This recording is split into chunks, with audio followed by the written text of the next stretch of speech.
Hello and welcome to another episode of Never a Straight Answer, the podcast that aims to cover a wide range of topics from conspiracy theories to popular culture and news. I'm your host Gaz and joined the original ancient astronaut, the Pyramid Kid, the King Tut who likes to strut. Hello, it's dude. Mr. Taylor. Yeah, thank you. Let me do the Egyptian dance. Ding, ding, ding, ding, ding, ding. Well, Yeah. welcome to another epic episode of Never a Straight Answer, the podcast. Thanks for joining us, new man. listeners and repeat offenders from around the world. We thank you. We do. Yes, we do. It's been another week, It has. another 2020 week.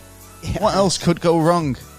Oh, yeah. That's what I keep asking. I just keep seeing these mad things, and it's like every month there's another thing. Yeah. Yeah.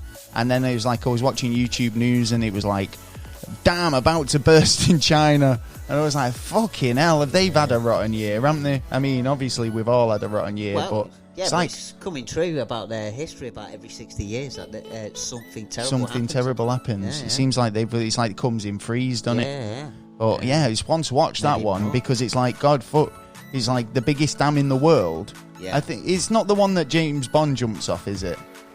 Is that the one in no. Switzerland? Yeah, I think Yeah. it is. Yeah. Well, this one it's the biggest dam in the world. It's in China, Yeah. and it's like literally About 20 million people it's at underneath. capacity. No, I think 1.5 million have been relocated. The homeless. Have they? Yeah. So I mean, just check the news if you've not heard about it. But it's just like right there's September. There's your big catastrophe that's going to happen in September. Yeah. Anyway, on a more cheerier note, what's been happening in Taylortown this week? Nothing really much, to be honest. You had a quiet one. Yeah, I've just been doing research and looking into different and strange stuff. Strange stuff. Learning I like stuff, it. basically, yeah. What have you been up to? Well, we finally made a promo. We did. Yes, Yes, we did, and it was good. we made a promo. Yeah. But yeah, Not bad it's for only our been first 2 years. We're lazy. Yeah. But, We'll get there in the end. everyone's been asking, right? So it's like, you get chatting with other podcasters and stuff, and you say, oh, yeah, send us your promo over. We'll play it. We're like, it's nice to kind of Yeah. get in touch with other podcasters and creatives. Yeah, And it'd be like, well, yeah, we're happy to play your promo. And they go, great, you send us out yours as well. And we go, Yeah. we never really done one. And they go, what? Yeah, So- we never got around So to we it. finally got round to it. Yeah. So yeah, in fact, we're getting it as we speak. I think it's being made into a video. Oh, One of our friends is making it into a video, so we'll post it up on social media at some point anyway. as soon But as it's it cool. comes out. Nice little advert for the show. Yeah. Other than that, been working hard, getting podcast stuff out there and updating the website. If you've not been onto it, go and check it out. Yeah. There's a page there for the 100th live episode.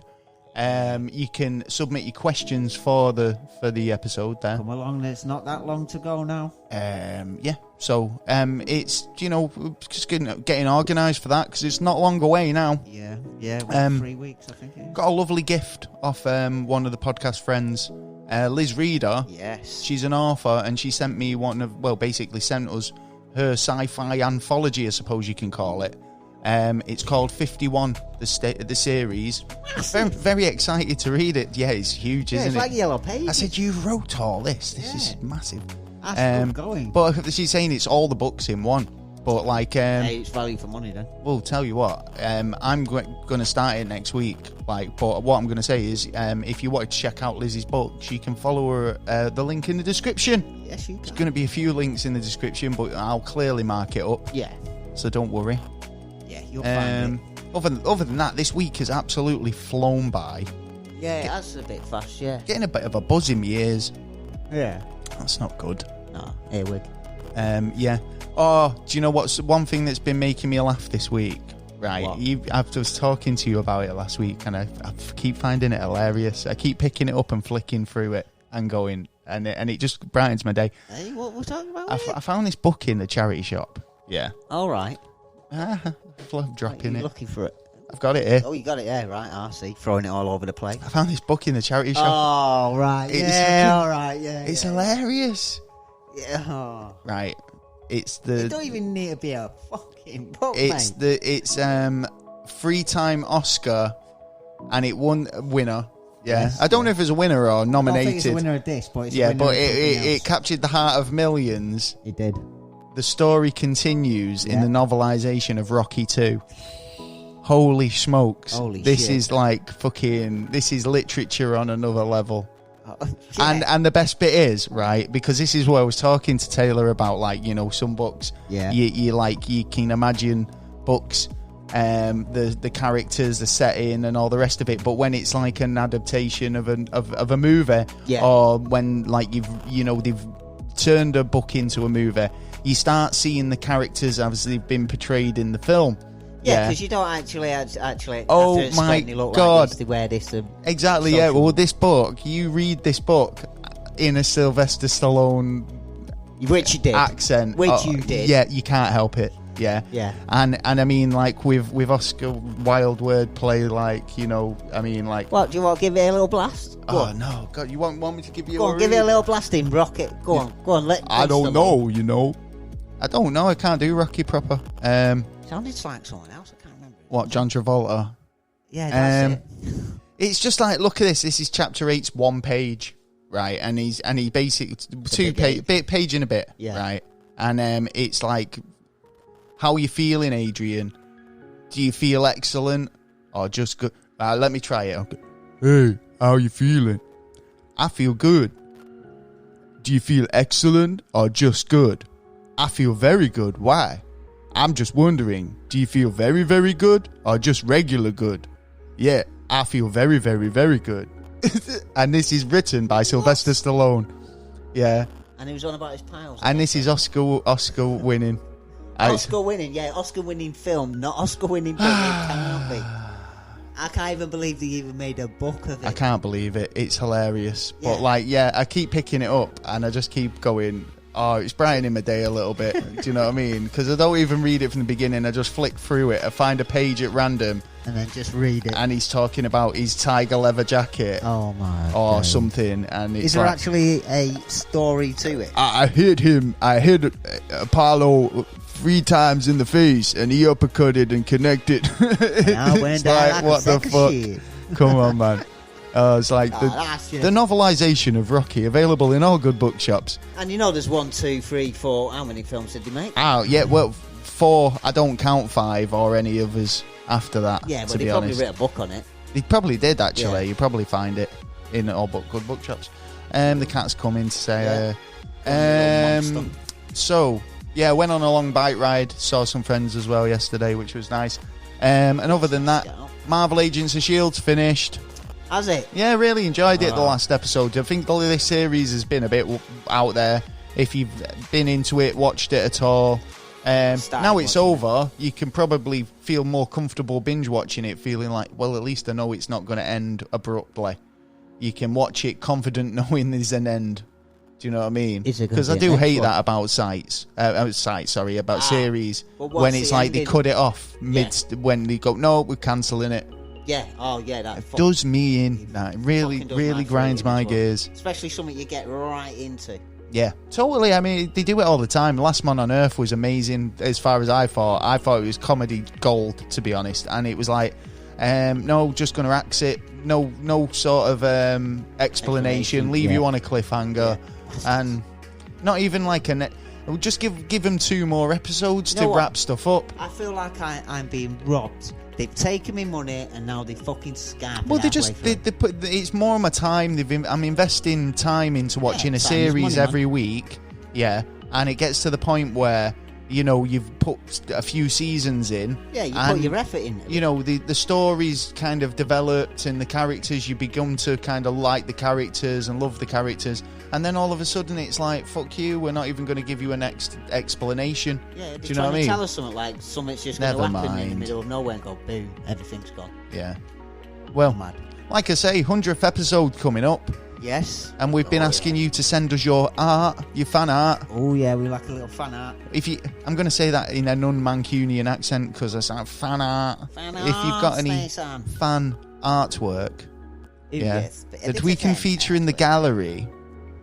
Yeah, like I say, it's our Gallery. 100th episode in a couple of weeks' time. Yeah, man. We've had some lovely messages regarding the 100th episode, and some people sending us stuff. We have. Thank you very much. Lovely. Yeah, And like I it's say, been and great. like sent us that lovely book Yes. before, yes. and that was really nice. I think so it you know, took me a year to we read love that. that people are getting involved, and yeah, it's a lovely book, lovely gesture though. Yeah. If you're feeling creative and wanting to get involved, you could always make us some art. Yeah. You can send us something digitally over email, or you can send us something physically, and you Piece can of DM us or email us, and we'll tell you how you can do that. Yes. But first, I've got a riddle for you. Oh, you got a riddle for me. Riddle me this, riddle me that, Taylor. So this is the part of the show where I try and gazump Mr. Taylor Fuck with my mind. with a riddle. Fuck with my mind. I think you're one out of 4 Yes, at the moment. So I think we've That's tried what to you're make it counting, an it's not easy like one counting. today for you. Yeah, go on then. So you think you've got a good shot at this? I don't know. It depends on the question. Right, okay. So as always, I mean, if you get it straight away, you get it straight away. But as always, I'm going to give you till the end of the show. Okay. Yeah, and you at home can play. Yeah. If you think you can, right? If you're on YouTube or whatever, stick it in the comments. Yes. Don't fast forward and see what it is and cheat. Yeah, we might have to leave that till the answer till next week. Nah. Keep you guessing. Nah. Yeah, what? Roll it over. Yeah, roll it over. We could next do week. actually. Yeah, Gives me a week to have a go, doesn't it? Really? A week to Google it, like a cheating suck. No, I wouldn't do that. Right. All right. Well, your riddle this week. Yeah. What is harder to catch the faster you run? The faster you run. What's harder to catch the faster you run? It's harder to catch the faster I run. Yourself? No. Do. I need the old Who Wants to Be a Millionaire. Do. Yeah. Can I phone a friend? No. Oh, Can no. you phone a friend? Yeah. Can I ask? You out audience? 50-50 it. We'll go on. 50-50 it from what? Well, yeah. Yeah. I can't think. I'm going to think about that. Yeah. So I'll give you that. easy. I'll give you that one more time. Yeah. Yeah. Yeah. Yeah. You pop it in my head. What's harder to catch the faster you run? And whilst you're thinking about that, this week in What's Fucked Up Where You're From, we'll be travelling to Hartlepool. Ooh, Hartlepool. Hartlepool, if you don't know where it is, it's in the northeast of England. It is. In the UK. And thank you to Charlotte, who contacted us to tell us about a local legend. It's actually a really interesting one, this one. Yeah. Right. The hanging of the Hartlepool monkey. Right. The what? The hanging by the gallows Hanging. of the Hartlepool monkey. Right. Why would you hang a I'll monkey? tell you about it now. So the legend has it, during the Napoleonic War in the early 19th century, there was a shipwrecked monkey. Right. Okay. They hung it. The people of Hartlepool believed that it was the French spy. Oh, right? No, not French spy. To this day, the people of Hartlepool are affectionately known as the Hartlepool Hanger. Yeah. Yeah. And basically, so what happened was there was a French ship that was spotted floundering and sinking off the Hartlepool coast, right? Yeah. They basically thought it was up to no good, yeah. Didn't know if it was a trap or legitimately sinking, whatever, yeah. Yeah. So the good folks of Hartlepool rushed down to the beach, where amongst the wreckage and stuff, obviously it did sink. Yeah. They've found this monkey, right? The ship's monkey, which was actually apparently dressed in a miniature military style uniform. Oh my. Yeah. So the legend goes that the folks of Hartlepool hung the monkey, right? Because he thought it was a spy, right? But there could be a twist to this, because maybe they didn't actually hang a monkey.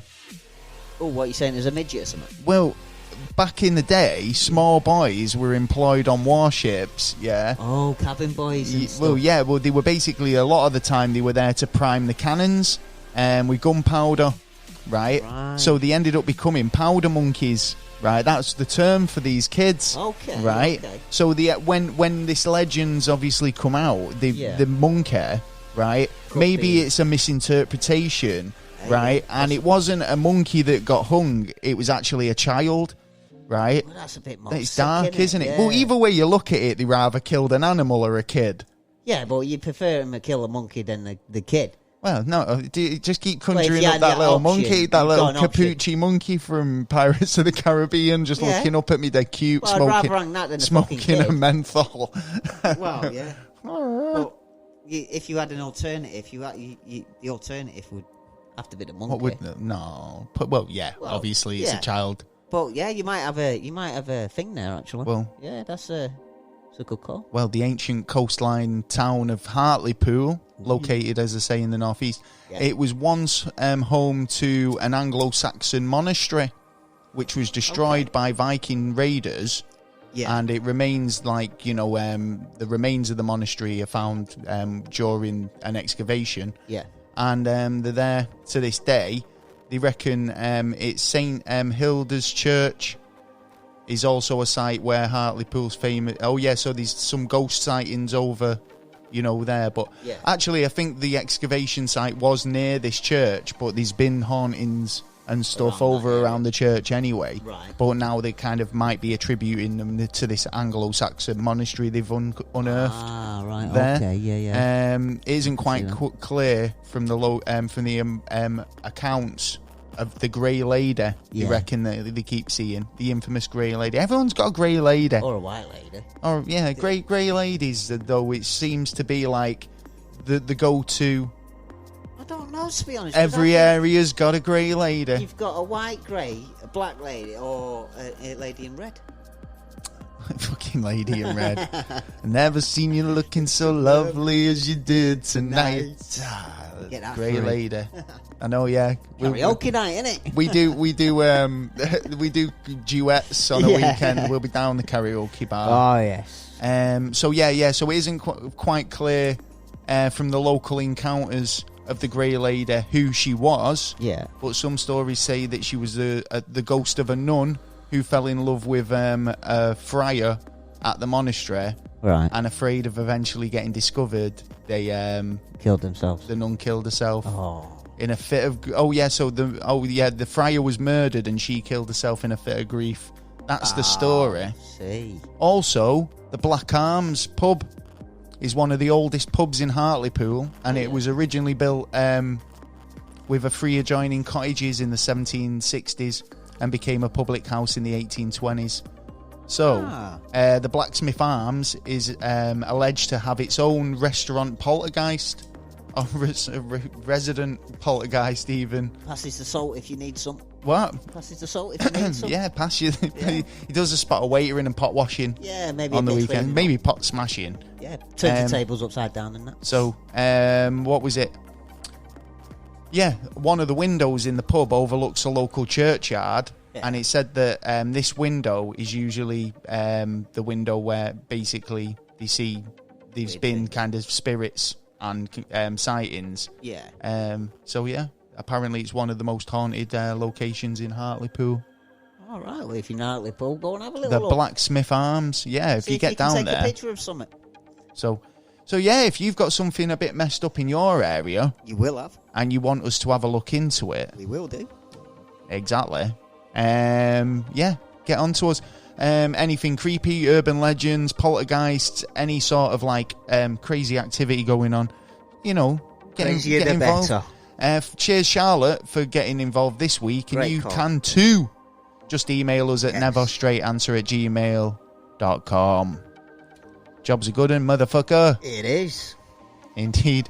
Well, yeah, this week the Never a Straight Answer podcast is in association with Audible. Yeah, 30 days free Audible if you sign up using the link in the description, and you get a free book. You will. Yeah, get a free audio book. Stick it on your phone or whatever you do. Because to be honest, right, I've been getting into the audio books. Yeah. And I think the better because you can get people like Stephen Fry telling you all your bit. I you like know what I mean? Like, audiobooks, Hitchhiker's Guide to the Galaxy audiobook's amazing with Stephen Fry. I do recommend that. And I think it is available as one of your free ones. Yeah. So do check that out. Yeah, definitely get on that. And like I say, shop through our Amazon affiliate link. Yes. Also. And that helps us out. Yeah, it really does. There you go. Yeah. Advertisement over. So, if you didn't know what we're talking about this week, it's a bit of a good one, right? It is. Now, it's something that we have kind of skirted over in previous episodes, but we've never really kind of gone, right, that's the topic of the week.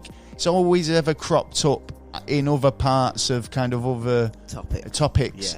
Yeah. So I think it's about time, yeah, and especially since recently Elon Musk was condemned by the scientific community and the media for his comments on Twitter about the pyramids being built by aliens. You know what I mean? We talked about it a couple of weeks ago, didn't we? We did. So, I think, what did he say? Aliens built the pyramids of... Yeah.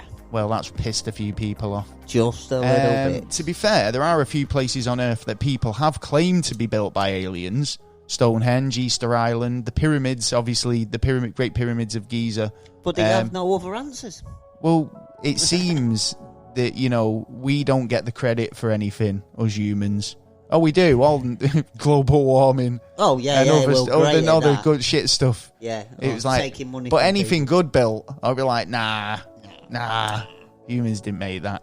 So, obviously, like I say, the SpaceX boss Elon Musk tweeted what, basically appeared to be support for the conspiracy, saying that aliens were involved in the colossal construction of the Egyptian pyramids. But there are experts. There's the international cooperation minister in Egypt. Yeah. Said they don't want to give aliens any of the credit. No. They said basically they uncovered some tombs in the 1990s, right? That basically is definitive evidence, and experts say that it's a big structure, quite a nice, magnificent structure, where it's definitive proof that it was ancient Egyptians and not aliens, right? Right. Because the mass tombs of the Egyptian slaves who constructed them, and it's like if you were to see these tombs, you'd realise the amount of people who died constructing these towers or these monuments. Yeah. Do you know what I mean? Yeah. So, there are people out there who both kind of have an argument, Yeah, that's true. And we think we're going to be looking at that and a couple of other ancient Egypt sort of alien queries tonight. Yeah. I think we will. So what do you think about is there a doubt in your mind that they were constructed by humans? Yeah. No, don't get me wrong. In my mind, the way it sets out at the moment, in my mind, it's like 80-20. What, in favour of aliens being involved? In favour of aliens being involved. Yeah, there is a chance we could have done it, and I've been looking into about pyramids and that. Yeah, because I that's the question, is it? I've looked into more about what interested me was the construction techniques. Yeah. How do you go about building a structure so vast and so complex and so kind of heavy duty, basically? Yeah. That it just seems impossible. But it's physics at the end of the day, and there's a lot of people who are a lot cleverer than me and a lot cleverer than you, who have devised ways that the ancient Egyptians could have lifted pyramids, how stones at Stonehenge could have been erected, using simple physics principles. Yeah. They've got a lot of time to sit about thinking back in the day, whereas we're in a rushed sort of lifestyle where we're always never got 2 minutes to think about the next thing and get all a fluster. Yeah. Whereas, back in the day, you don't have to sit there watching the telly because you could sit there thinking about the meaning of existence and wondering how I'm going to move that massive rock out of my property. without any modern machinery. Well, supposedly there is before you build the actual on the site, you'd build models of working out how to do things first. Now, not that far away from it, I don't know, I think it's about 1,000 miles, something like that. There's actually a place where the pyramids you see now, they're called step pyramids. Yeah. Now, there's a test site where they reckon that they did try and build the pyramids to see how to make that structure in its place. But the actually pyramids, there was actually flat-faced first, but then they turned into, and it worked out and better. Then made it into a 3D model. They have actually gone out to try and, there is evidence there to say that they've gone out and tried to make it, but my issue is on how they did make it, where they got the stone from, how they got everything in place. It and within seems a like short everything's so time. like 22 years. Everything's cut. I mean, it's like fair enough. 23 years they reckon it took to construct the biggest pyramid. Yeah. Right. So I've got a few stats here because, like I say, most people when you ask this question, they go, "Well, how did they build them?" It's like, how did they get the rocks so high up? Yeah. There must have been some sort of ramp. And then, like, they theorised that there could have been, like, a ramp that, came out, in a... Because it'd have to be at, like, a level of, like, 7% or something to kind of, like, a gradient rise in hill. So it'd have to go miles, this ramp. Yeah. So they theorised, well, there must have been, like, a spiralling ramp around the pyramid bringing it up. Yeah. And then they said, well, no, because there's no evidence of it. Yeah. Yeah, and now... but you can chip that away. Well, there's a guy who's come up. I've got not got his name here, but it basically saying that the largest Egyptian pyramid, estimated 23 years to build, and has a height of 450 meters, remains the tallest structure in the world at nearly for 4,000 years. Yeah. And basically, what he's saying is that they did have a spiraling. Effect around not it. A spiraling slope, yeah, but it was inside the pyramid. Now nobody sees inside the pyramids, right? And they reckon it's been hidden from our view for so long, but now they've discovered this entrance where they say that it could be kind of like it starts at the base, and then as they're building it, like they're bringing the stones to the level where they need it, and then it's being applied to the building. So then it kind of raises, and they keep bringing it up higher and higher. If I believe it's the right one, I'm thinking about brings your slaves, it brings your workforce indoors out of the sun. Yeah, yeah, because they're not pushing all these rocks up heavy, heavy rocks up these slopes in the baking hot sun. They're in a cool chamber. And the water can hold the pressure and pushing things up as well. What did he say? He said that they're basically that it's like it's hidden inside, and it's been out of view for almost 4,000 years. So that's true. You're not allowed in there. Well, yeah, basically everyone kept stealing bits. Yeah, you're not even allowed to stand on the stones now. Well, I think the placement of the pyramids is quite interesting. It said that the constellations between the locations it's of like the largest pyramids. Of the Earth or something. I was checking something out about it. It's more than what it's.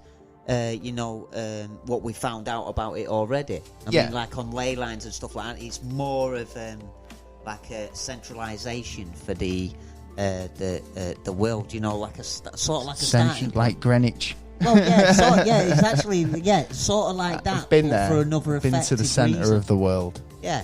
So there's been a lot of mystery around it, but as time goes on, we're getting answers. Well, I've got a bit about this actually, but I want to come back to this a little bit later on about the placement and about the constellations and what the Egyptians kind of thought about it and whether they thought it was, linked to... Because they had a lot of gods, didn't they? And they attributed a lot of the stars and the sun and stuff like that as their gods. Yeah. So I think there's a lot of misinterpretation going on.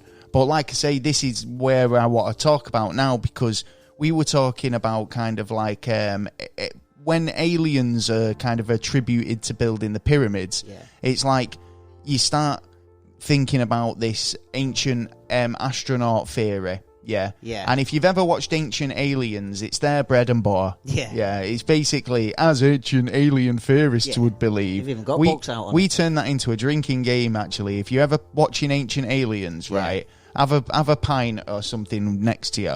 And every time they say, as ancient alien theorists believe, you have a sip. Yeah. Now, I think we counted 11 separate occasions in one episode was the record. Yeah. Great game. Yeah. Yeah. Oh, yeah. But get pissed fast as well. I'm not saying it's aliens, No, but it's could be. aliens. Yeah. There's a possibility. Well, anyway, ancient aliens are always talking about this ancient astronaut theory and how the aliens first arrived in the Sumerian sort of era, the Babylonian, the Egyptians, visited, influenced our culture, our technology, helped build these structures, made love to our men and women. Well, it was actually the Babylonians that were the ones that taught us about the stars and that, and to the Egyptians and that. But they were a part of the Sumerians, right? All together with the Akkadians, right? Which okay, were the ones that taught us how to read and write and how to judge law. Skillshare, I like it. Yeah. See, they were doing a bit of that back in the day. And the Anunnaki. So the Anunnaki, yeah, that's it. Yeah, right. So talking about the Anunnaki, you know, well, like the ancient aliens thing refers to the idea of an intelligent extraterrestrial species or beings visiting Earth, making contact with humans in a sort of prehistoric times and onwards. Alien theorists suggest that basically they influenced us developing our modern culture, technologies, religions, and human biology. Basically made us because they were looking for gold when So this is that seeding sort of concept, isn't it? Yeah. Well, I think the common view on this, it's basically the details, most of it is like the seeding thing, isn't it? Well, like, basically the Anunnaki would they reckon that they were like refugees. So they've landed. They needed gold to basically help their planet. That they basically mined. I think not basically normal gold. It's a certain gold. No, but where did the Anunnaki come from? What's their home planet, Taylor? Nibiru. Planet X. Yes. Check it out. Episode 10. Yes. Of the podcast. Good episode. Episode X, if you like. Yes. If you're down for Roman. We changed, Roman numerals. And basically, when they got here, they was digging, and they decided that taking all our gold because there was only 5 of them, and they have technology to integrate like DNA and change stuff. It's apparently, and it's written in the text that it was hard and it took time to do, but basically they made us with their little helpers called the Jing. But the thing is, they made the Garden of Eden, and that's it. They're supposed to be like responsible for creating the. Now, some people will say the Anunnaki are fallen angels, right?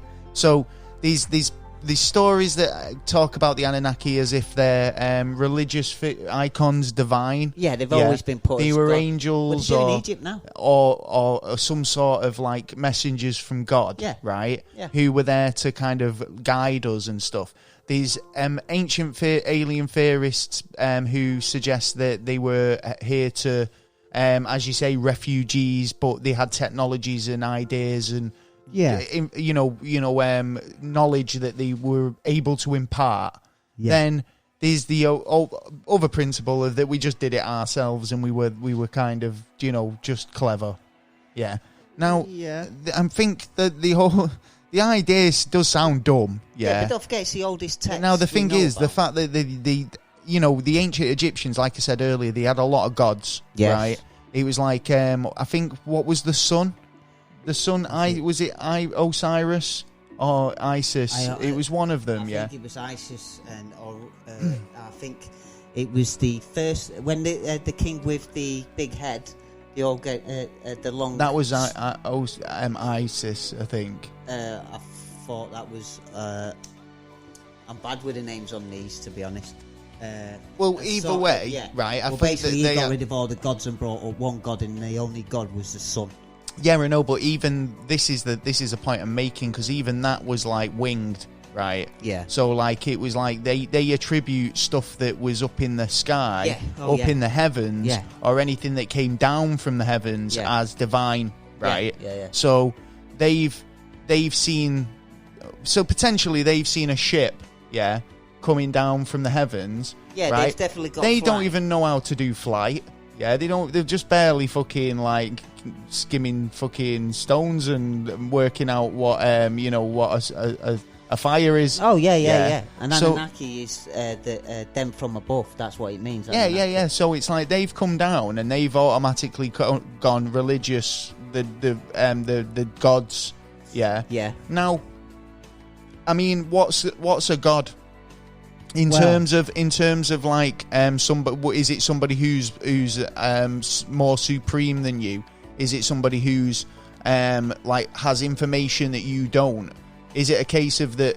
It's like I could meet somebody who's like fucking an absolute genius, and it's like, wow, mate, you're a god. A god is the best example I could put it. A god is like a magician to a child.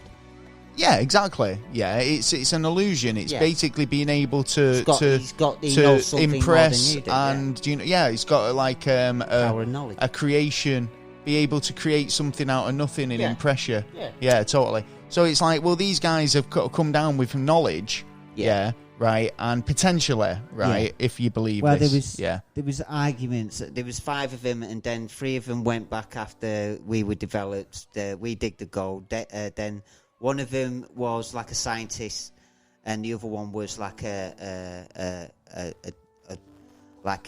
demon. Like he was a man of war, basically, and they fought. And Gilgamesh, I think his name was the like scientist, and he decided, because we were programmed not to create, so he gave us certain more DNA apparently, right, which made we could create each more. Gave us a bit of imagination, a bit more knowledge of what we are doing. Well, this is the thing. What was that, right? Because there was, I mean, obviously, there's the whole trend of. I mean, I've got a little more on the Anunnaki here, but like, the number of ancient cultures, such as the ancient Egyptians and Native Americans, who artificially elongate the skulls of the children. Right.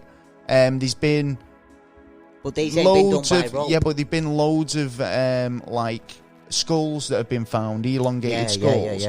And like you see them in alien sort of documentaries, and they go, "Oh, could it have been that these pharaohs and leaders were actually aliens or part alien, or descendants from these original people who came down and seeded?" Do you know what I mean? And they were still guiding, and they were like seen as deities and put in these sort of like positions of power, because they were seen, because they all basically thought they were gods. They worship their leaders, emperors, fucking like giants. King Tut and all the rest of them, like they were gods. So, and then when you find that they've got these elongated skulls, and I mean, like I say, it's like a lot of them are simulated. It's like they do it as a. Why won't they do that? Yeah, but it's proven that the kings and queens of Egypt, there wasn't any. They were born like that, and it grew naturally. It wasn't actually structured. How do you know that, though? Well, this is what the scientists are saying. But the ones that have been found around the world, right? Okay, is exactly the same. There is actually there's a method. I don't know how they've done that. Like I say, actually, it's a natural way that its body would have. Some people say it's artificial. Right, and then, like I say, these other theorists who say that it's natural. But I mean, like, there are some ancient astronaut theorists who propose that this was done to emulate the extraterrestrial visitors who they saw as gods. Possible. Well, like I say, amongst the doing the elongated skulls, to replicate the pharaohs. it's a bit weird. Yeah, but it was only one king, one queen, and a child. That was it. Well, there's actually been a lot of artwork and stuff. Yes, depicting alien and carvings and stuff like that. There's actually quite a few carvings that actually show what looks to be like a spaceman in a space sort of suit. Yeah, and a light bulb, a helicopter, a submarine. What else? There's a number of things that and not only that, these kind of things are found in caves all over the place as well. Yeah, so true. It's actually, not just Egypt. It seems like the combination of everyone was joined together with whatever was here helping us or not. Or well, like I say, there's like Native American examples of the elongated skull that have been found. Yeah. So it's not like you say. And the idea, like I said about the pyramids earlier, it's like the pyramids are kind of in line with star charts. Yeah. Oh, God, sorry. Now, that's a funny one, and that's what really interests me, because obviously they must have had some knowledge about stars, astronomy, right? So it said that the connection between the locations of the three large pyramids at Giza, at Giza complex, and Orion's belt line up. Obviously, that was then, and the stars and positions have changed slightly, right? Yeah. So I'm not sure if they will line back up again. No, it does. They've calculated it where the Earth would have been back in them times, and they've actually worked out. And they haven't just checked that; they've checked all other sites around the world as well to ask the same question. And it seems that it seems to be at that time they had done it. Back then, the stars of Orion were associated with Osiris, which was the god of rebirth and afterlife.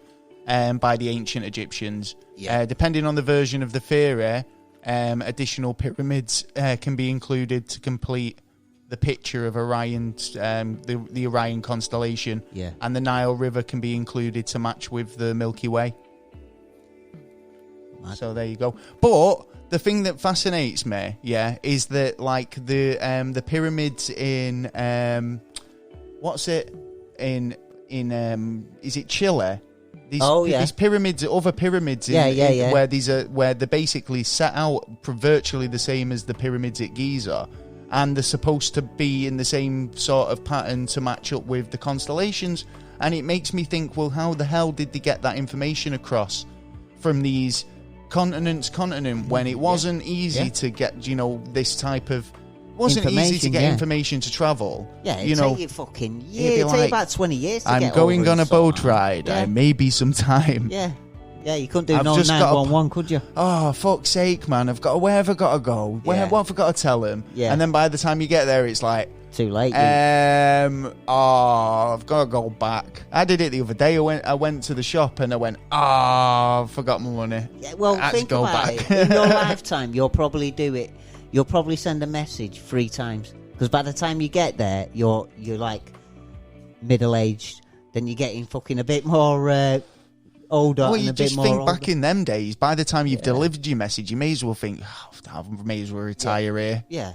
It seems nice. Well, if you think about it, you look at live to about 40, 45, 50. Well, yeah. Well, apparently, like I say, it matches up from the River Nile to the Milky Way. Yeah. The theory was first published in 1989 and discussed in Egyptology Volume 13.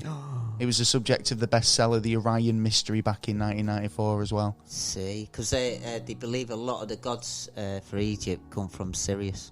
But the idea of some sort of cosmic significance in the pyramids, it's obviously a bit of a weird one with the location and the stars giving, obviously more fire to the alien theory. Do you know they only had 3 months in their calendar?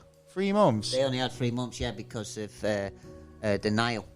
Mate, basically. Don't go on about months. I've been watching Dave Gorman's Modern Life is Goodish. Goodish. Yeah, Modern Life is Goodish. If you've never seen it, just Google it, or YouTube it, right? But he's got a whole thing about calendars Yeah. All right. And how the calendar's basically wrong. And if you look at like obviously October is the 10th month, but every word that you ever associate with oct is 8. Yeah, and that's because 8 used to be the 8th month, and they moved them all around. So oct is 8, nov is 9, dec is 10, like decade. Yeah. You know, like and you know. So, but they moved them all up because I think it was like the Roman emperors Julius Caesar and Augustus Caesar. Oh yeah, both had months named after them, so they shifted them all around. So that's why you've got July and August. Yeah, but he's worked it out. Obviously, with it 28 days in a month. Yeah, we're actually doing 13 months a year. Yeah, so there's a month a year. 13 we're doing the now. Way he says. There's a NASA news story about that coming up. Is there? Yeah, okay. About NASA changing, maybe potentially changing your star sign. Yeah. So, yeah. If you've not checked it out, anyway, check Dave Gorman, Modern Life is Goodish out on YouTube. He's very, very funny. Here, one, talking about Caesar, when, I can't remember the Queen of Egypt at the time. Nefertiti. Was it Sheba? No, it was... which one? They always use her, I can't remember what her name know is. who I mean. The one who was bathing in goat's Ass's milk. Ass's milk. Yeah, that's the one. Well, when she went to Caesar, she took actually one of his bronze heads and thrown it under the doorway of a yard, and every single person had to walk over it, meaning that they was much higher than Caesar was. You can't remember her name now. What the fuck? I can't. I've got a bit more information on the Anunnaki. Right. So the Anunnaki are a group of deities who appear in mythology traditionally linked with ancient Sumerians, Babylonians, Egyptians. I mean, the earliest thing of them, instance of them came in some Sumerian writing. So, 2,700 years ago. 2,000? Well, how old are the pyramids? Are 4,500 years old. Oh, whoa, right. Well, there's an argument about this, which states... You're going to argue with how old the pyramids are? No. It's between the Egyptologists, right, and the creative, the people, the who creationists. Tell us, basically those the people who nuggets. Tell us this is the if way you're a it creationist, goes. I'd love. In fact, we're going to do a show on the creationist thing at some point because it is hilarious. Yes. Now, the way the creationists are putting it is, the Great Flood was here in 2350 BC, and I asked, what evidence of this great flood actually happening is there? Now, did you say they've done surveys? Yeah, and actually, I've got a surprise for you. Go on. Oh, we found Noah's Ark. No, you might actually know this. You never knew where it was. Where was it? Right, 2014. Scientists decided. You just reminded me of something. Have a check on, the Earth. Yeah. To see what was underneath. Yeah. Check about and they underneath. found 400 miles beneath our feet, 3 times the amount of water that we have on the top here now. So what? It does, we've got a pool under us, and it's making us now change our mind on exactly what is down there, because in Kolka in Russia they tried to dig the furthest hole, which was 12 miles. Well, there you go. Russia have digged a big hole, and it's ended up too hot, releasing too much water back into the ocean, and now they're going global warming. They couldn't go global warming, honest. Don't tell anyone we drilled an hole. They've never gone any further than 12 miles. So down. Right, so you were telling me earlier about this, right? Because obviously the whole Noah's Ark thing plays into like Bible stories, if you ask me, right? Now, if you're religious and you think, I mean, these people who were into the Bible who believe, which is the story of the Anunnaki. Everything. Yeah, but the Anunnaki's not in like the New Testament or anything like that. No, but the story to that it's is like the that's story Old of the Bible. Testament shit. Yeah, but the story to that is the story that starts off the Bible. It was 400 that's years probably beforehand. In fact, that's probably like Book of Enoch stuff. Well, yeah. Well, don't forget there was only 13 passages that have been put in there. and loads of them been taken out, and it's like, hold on, if you're going to tell the whole story, throw the lot. But that's the thing, though. It's like, if you want to argue, I mean, these more impressive examples of engineering in the world that I think that blow the pyramids out of the water, right? These, I think these, again, it could be Chile or Peru, where they've got some, like, they found an ancient civilization, right? And the cuts on this stone, and it's like granite, they're like laser perfect, and they're so intricate as well. It's like it rather took somebody a fucking hell of a long time, or they had a machine that did it for them. This it puts down to machine, and a lot of, think about it, a lot of it we couldn't even do now today. Right, and we've got there's going to be a lot of pyramid alien people listening who are thinking, right, all right then, but what about the functionality of the pyramids? No, that's just a fucking different. Now, what would you say? Yeah, because I was reading this article, and it was basically discussing like the pyramids being used as a communications tool, or some sort of generator or power generator. I think it's more like energy. Well, that's what I'm saying. There was a thing that I was reading that was basically suggesting that it was some sort of energy producing, like a power plant, basically, like or some sort of energy beam, like potentially like a Death Star. Yeah, but it's got the Queen's chamber, the King's chamber, and it wasn't finished. Who knows how many chambers they've got in with there? A hole in it. How many chambers they've got in? How do we know? Because we've been in there. Yeah, but I mean, they've been in there. Yeah, but they keep finding new bits, and it's like they've just found I believe they found another little chamber, but the last one was the so they didn't know that chamber was there up until a few years ago, and then previous to that, they didn't even know there was any chambers at all.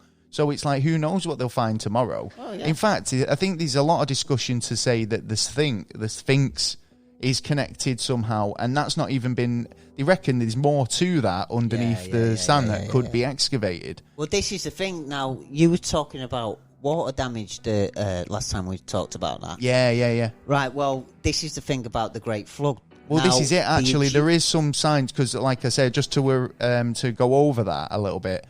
We were talking about the Sphinx, right, and how these evidence to suggest that there is erosion in terms of like, do you know when you get like a stream, and you've got rocks in the stream, over time they'll turn to pebbles because they'll round off. Well, there's a bit of evidence to suggest that the Sphinx has had some sort of corrosion in that sort of weathering, like a water weather. Yeah. Do you know what I mean? The problem with that is that, like they say, the Great Flood was 2350 BC, but then the Babylonians come along, which was Sumerians, and then the Sphinx come. That's how they see it. But well, I do believe the Sphinx was probably an after. It's like getting a conservatory. It's like they probably stuck the pyramids up and went, do you know what?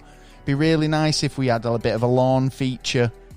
Yeah, but the Egyptologists are saying pharaohologists. They believe that it was built in 2550, right? So 200 years after the fact, because there is no water damage at all on them. What, on the pyramids? On the pyramids at all. But there is on the Sphinx. Yeah. Oh, right. Okay. Now the thing is that there's a 200-year gap. Maybe one of the Egyptians went a bit too heavy on the jet wash. On the Exodus, basically, there's a 200-year gap where creationists are saying this happened, but it just doesn't line up. So this 200 years needs to move it. But well, the creationists are all about the aliens.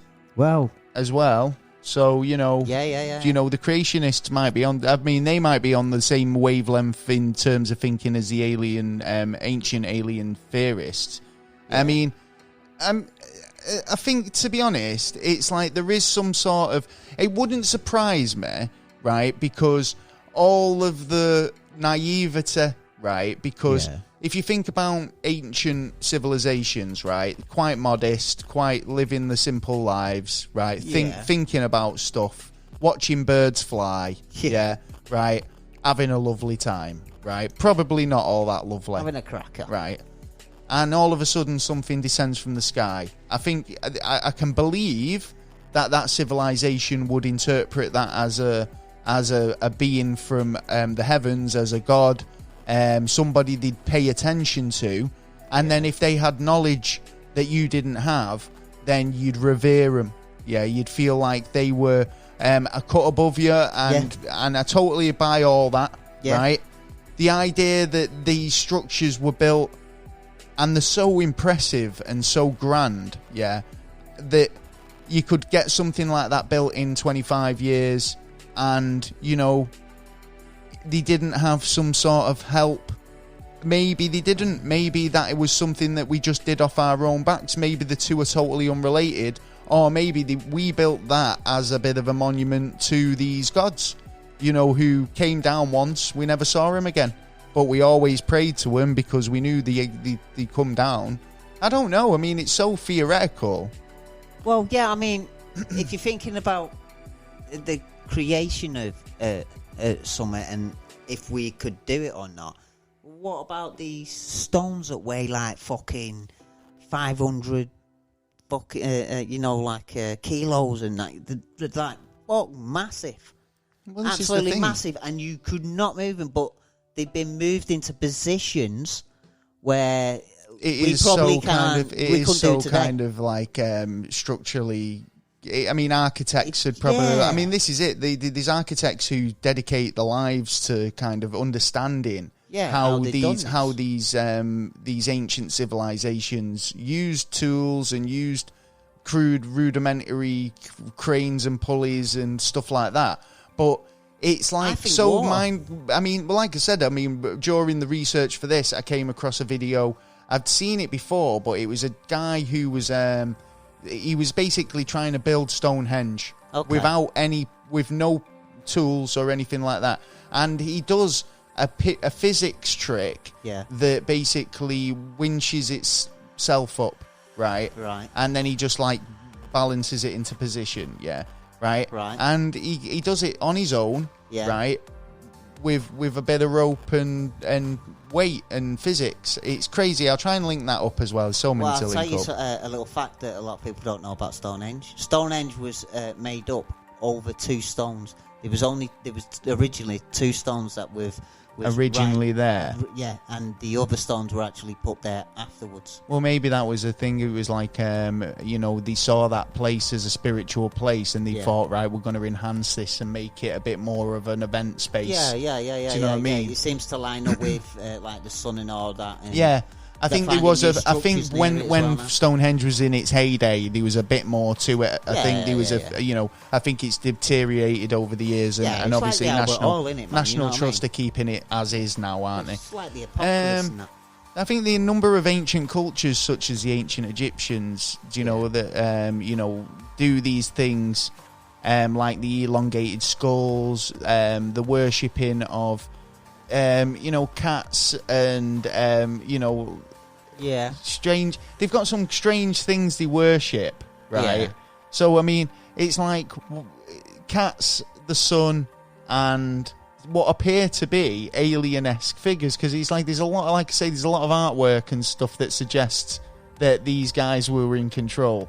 Do you know what I mean? You've got it where they sat on. No, they didn't make kings. Just artwork about anyone back then. Oh yeah. Well, it was the case of like, he's the storyteller, isn't it? He's like the songs of today. It's like if you wanted to go and tell people a story. I mean, you didn't have much on, apart from their work on like getting food and looking after your yard. Yeah, didn't have really else much on. So you'd go out and like write a story, and the only way you could really keep a story on. Well, actually, amongst one of the ancient rulers who did actually have the elongated skull, the pharaohs, Akhenaten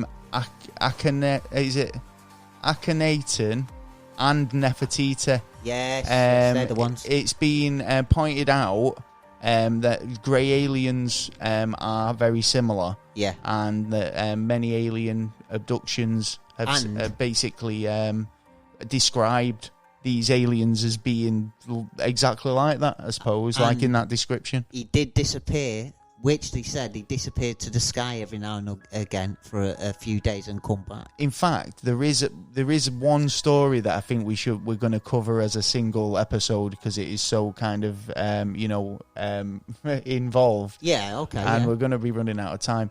But there is a lot of people that suggest that these ancient pharaohs were hybrids of. I got to agree with that one. Yeah, I got to agree. I don't think they were fully alien, but I think hybrids. There's a high possibility. I think. Right. Okay. Yeah. So. Yeah. I'd give it a 90%. In conclusion, then, right? I mean, I know there's a lot more to unpack on this, but obviously we haven't got the time to cover it all. We will come back onto this topic, though. Yes. What do you reckon? Do you think that an extraterrestrial species had a hand in guiding human development at that time? I mean, I could buy that more than I could buy the fact that they built the pyramids. To be honest, I think it's like after the war when all the English went over to Germany to help build the cities back up, and it's like alien fleet of engineers coming like, all right lads, we'll have this pyramid built in a fortnight, don't you worry. It's a teeth dryer, love. I don't know, not before 6. Well, as you know, I'm a fan of the Anunnaki story. Yeah, you are, aren't you? I mean, I think that's more prominent. It's got more evidence and prominence to it than the Bible. Well, it's funny that it does crop up in a religious stories. And it's older than the Bible. But like I say, it crops up quite a lot. Yeah, it's noted in a lot of different areas. So, like in alien conspiracy, religious, and I mean the alien conspiracies come from that information. Yeah, and it's all about how you interpret that information. Yeah. So it's like, you read the Bible and you see this story of the Anunnaki, and it's like, you depict it as angels, or something divine, whereas a more scientific mind might look at it and go, well, that's logically aliens come down and they've misinterpreted it. Well, the Sumerians were there for 12,000 years, and within them that time there, they've brought us everything we know about the start. Well, up to as we're growing, we're learning more. The start of the stars, how things go on with mathematics and that. But that was from the Babylonian side. Babylonians. But then you've got the... Show us your Babylonians. You got the another group which split off and taught us how to read, write, law, how to... it's all a progression, isn't it? Yeah. I mean, it's like it's from each civilization. From even forgotten civilizations, there's knowledge that's passed.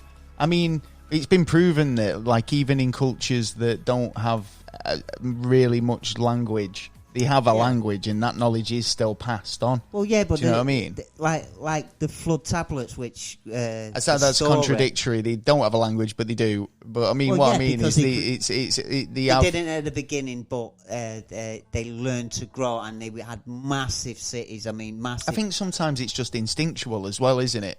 Do you think like people are kind of? That's another topic. Do you think people are born with these types skills? Like the fight or flight, isn't it? Yeah, I suppose. Yeah, animals learn. There you go. If you've got any theories about this, if you believe that aliens did build the pyramids, let us know. I'd be happy to hear from you. Yeah. If you've actually got proof, we'd love to. Actually, if you've got blueprints, video evidence or video evidence. Well, what it was is, I was just knocking around old Babylonia. Yeah, look what happened. Like, fucking spaceship just happened to have me JVC handycam with me. Yeah. And, You've got the pictures. Job's a good one. Bob's your uncle. Well, I'm not saying it's aliens, but could be. Possibly. Well, it's more than likely. The evidence shows it's more than likely, doesn't it, really? Well. You're right there. You're right there, sunflower. Right there, yeah, he's gone back to sleep. Yeah, Big J slapping in the corner. He's been working hard. He has. Protecting us from the groupies. Yeah. Anyway, there you go. Aliens in Egypt. That's this week's episode. Well, we've got some news to cover. We have. As always. And it's just around the corner. In fact, it's here. It's a news! Hey. As always, we've looked all over the internet for probably around about 20 minutes to find the craziest news from the earth and beyond. Oh, yeah. It's that time of the week again. It is. When we check out the headlines, see what the crack is in the world. It's crazy. Certainly is that. This one's crazy, right? So, zombie horror show helps people unwind from the stress of coronavirus pandemic. I mean, the things that people do to unwind, if you want to get scared out your wits. So basically, for those finding the pandemic too much, having been offered the chance to unwind, lay down in a coffin surrounded by chainsaw-wielding zombies. Well, thrill seekers in Tokyo. Got a couple of Tokyo. The trend setting this week over in Tokyo. Yeah, I got a Japanese one. There you go, you see. Smashing it. Thrill seekers in Tokyo, with a bit of spare time and a bit of yen, can spend 15 minutes being scared rotten by something else while not thinking about the pandemic, I suppose. The concept is that as they try to relax, they're in a coffin, which must be a bit weird in itself. Yeah. And then actors masquerading as the undead perform around them, poking them with fake hands. Oh, so it's an open coffin. And squirting them with water. Yeah, it must be. Sounds a bit... Get a bath. I mean, I like the idea of these thingy rooms, but like escape rooms and stuff like that. But that just sounds horrific. Why? I mean, that's just you're not going to come out feeling relaxed after that, are you? You're going to be anxious as fuck. But answer me this: are you going to think about the pandemic? Probably not. Well, I'm not. Well, yeah, it's like that. That's thing what he's there for. It's like that Crichton in Red Dwarf when she turns around and goes, "How do I stop a woman from crying?" Yeah. And he says, "I just checked my data banks," and gives her the Heimlich maneuver. And she's like, "What are you doing?" It's like, "But that's how you stop a woman from crying." Yeah. Well, you're not crying. So it worked. So it worked then. Yeah, that's true. Yeah. So I thought that was a bit of a fucking... I don't know.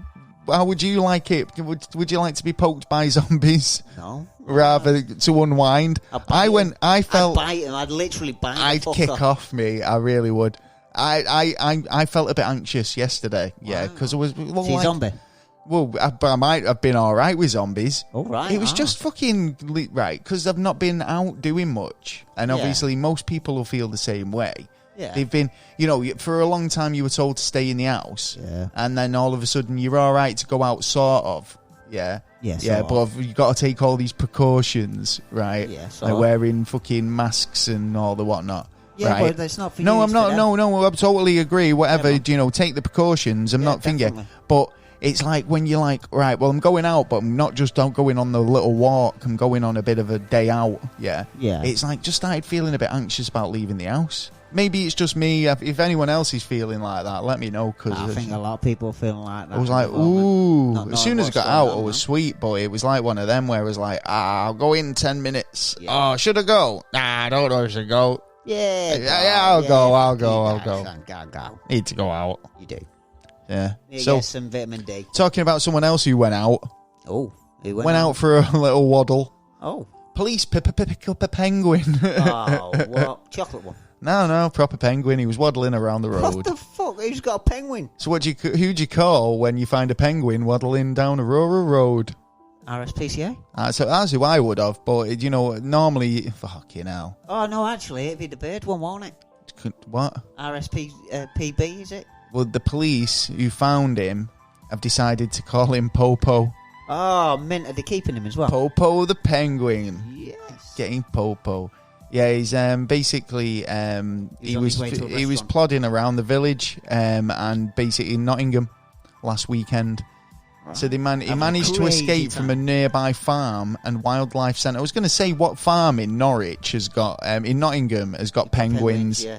It's like, we breed them. Now you can see it like a couple of months ago. Well, what it is we've got a penguin breeding programme for zoos. It's mad. Crazy.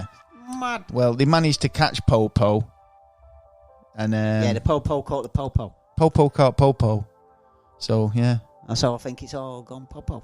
Well, police officer Gareth Phillips posted something about it. He said basically it was an interesting thing I just want to know to if they get to find keep whilst it. on patrol. Penguin walking up the middle of the road. Don't call it if you can't keep it. I know, what you mean? can't name it. You can't name it and then go, here, get off to the Yeah. farm or wherever you're going. Oh, I hope it just didn't close the story then, which I need. Never mind, it doesn't matter. Have you got anything you want to talk about? Oh, I have. I'm sure you have. Now, do you remember last week I was talking about that guy who was flying along the air and hit that woman and he had 51 stitches in his back? It did actually look quite paranormal. Yeah, it looked mad, didn't it? It did, yeah. The guy just kind of got flung out. Yeah. It Proper. went viral, didn't it? Yeah, it was massive, man. Well, Japan this week. Cat decides to jump Little on fuckers. a man who was walking his dog. Yeah, it doesn't surprise me. Yeah, the little bastard's cats. Yeah, but the thing is, kept the man in hospital for 23 days. Yeah. Yeah, man. He broke, part of his neck bone. How big was this cat? I mean, I know we've been talking about big cats in previous episodes, but I mean, flats. So it had terminal velocity. Yeah, when he landed on the fuck, he knocked him out straight away, man. Oh my god! And then his dog walked back with shoes on, and looked at his owner, and then just sat there. Wait a minute. Did the man put the shoes on the dog? Yeah. Right. Well, I reckon the cat did it in solidarity for his pet brother, the dog. Yeah, he looked at him and went, "What the fuck has he got you dressed in?" Well, then his dog didn't know about it. And it went, "Do you know what? I'm going to powerbomb him." And it jumped off the building, went Geronimo, whistled as it came through the cosmos. They're actually arguing at the minute. Accosted him. What's gonna be the compensation? What compensation? Well, that cat assaulted that man. The cat doesn't have insurance. What are they going to do? Swap insurance details? Hey, I do apologise. The owner is responsible for that cat. I can't be accountable for what my cat. Owner is responsible for your animal. You see, cats and dogs, right, are two different things, right? Yeah. Now, if I let my dog out on the streets and it bites somebody, right? But you can't then that is my responsibility, right? Now, cats are more, independent than that. Right, I think I think a lot of people out there will agree with me. Yeah, that you can train a dog. Yeah, and a dog knows when it's in trouble. Yeah, and you can tell it off, and you can train it not to do that thing again. Cats are little assholes. And so cats don't give a fuck. are independent little shits who don't really care what you've got to say unless you're feeding them. Right, you're still responsible. And for that phrase, "Don't bite the hand that feeds you," doesn't apply to cats. Yeah, they bite you till you're dead. So I think a judge, if you went, well, the cat went out and it attacked somebody, I think any judge would go, fair enough. It's not exactly the owner's fault. You can't really control a cat. Oh, so a the man's cornered got to cat. pay the bill of being... It's unfortunate. Listen, you're talking to a man who's been attacked by a cat many times. Yeah, I know. I wish I caught it on video. I know, yeah. That Skype call. Yeah, that was so funny. Anyway. I nearly wet myself. Let's not bring up traumatic experiences. Yeah. You're all right now. I'm fine. So basically, the compensation. This is an argument now that he wants compensation for being accosted by a Geronimo in all he flying was doing cat. Was taking the dog out. Well, your cat attacked. Yeah, but it's the same. Well, I suppose if you were walking down the street and a falling branch, if a falling branch fell on you, then you'd approach the council or whoever was in, parks and services or whatever. Yeah. But it's a cat. Yeah, it's like, what happens if that would have been a squirrel or a chipmunk or anything like wild? I mean, just because it's got an owner. Yeah, but it's the era of everyone suing everyone. You've got to pay for the responsibility. It shouldn't. I think I was talking about a movie that I watched not very long ago. Was it? Oh God, it was a Johnny Knoxville in it with he had a theme park. And he said, back in the day, there was a certain thing called personal responsibility. Yeah, exactly. And he should be back because no one takes responsibility. Instead of suing everybody. Yeah, exactly. I've never sued anybody. No. Probably had cause to enough times, but I just could be asked. Yeah. Do you know what, right? Go on. Ben and Jerry's. I love that shit. Yeah, we're not sponsored. Really we're not sponsored. But if you want to sponsor us, Ben and Jerry's, I like your ice cream. Well, these flavours of Ben and Jerry's where I've gone. Yeah. Oh, that's amazing, that. And I get a bit addicted. Yeah. Yeah. And then I'll go to find it again and it's gone. Yeah. Yeah. Well, Ben and Jerry's, they've got like a graveyard. What? They've got a graveyard for their old flavours. Yeah. Okay. So what they do is they put up like, it's like a little remembrance thing where you can kind of go and it's got like, little plaques with all the old flavourings. Days, that is old. Tells you what it was when it was out, all the rest of it. Now there was one that I can't even remember, but it was like had some sort of like pecan toffee sauce inside. Oh, it was delicious. That's Can't a waste find of that money anywhere. and land. What? That is a waste of money and land. Well, I mean, at the end of the day, if they've got that on their on their site, but do you know if on their property, then that's up to them, innit? Well, yeah, true, but it's a real. little gimmick, isn't it? Yeah. Yeah, but Ben and Jerry flavour graveyard, it's real. Couldn't you put plaques on the side of the wall or something? I don't know. Just like have a website. Why do you have to have a physical? Just have it as a page on your website. Why do you have to have a physical graveyard? Yeah, exactly. Do you know what I mean? You know what I mean? It's like tubs of haunted. Yeah. Fucking rum raisin. And that's kind of shit that's going to fuck our history up when someone comes along in 1,000 years and digs up and goes, oh my day. I wonder stuff like that because, I mean, it's like Vegas. It will happen. Look at Vegas. It's like, all these monuments like recreated all in one place. Miniature. Yeah. And then it's like, well, what happens if that's discovered as some sort of like, ancient like relics Paris, or ruins? Yeah. And they go, oh, this is Paris. Oh shit! Well, there's the Statue of Liberty over there. Yeah, what the? And a pyramid. Yeah, the fuck's going on here? It'd be nuts, man. Yeah, that could be a lot of fun for the future, could be a lot of fun. Talking about a lot of fun. Yeah. We've all had neighbours who've took a liberty or two. Yeah. Right, and you want to get your own back, but you don't want to get violent or anything like that. You just want to teach him a lesson. Yeah, of course. This man, he got his revenge on his neighbour. Yeah, who kept stealing his car parking space. Oh, right. Yeah.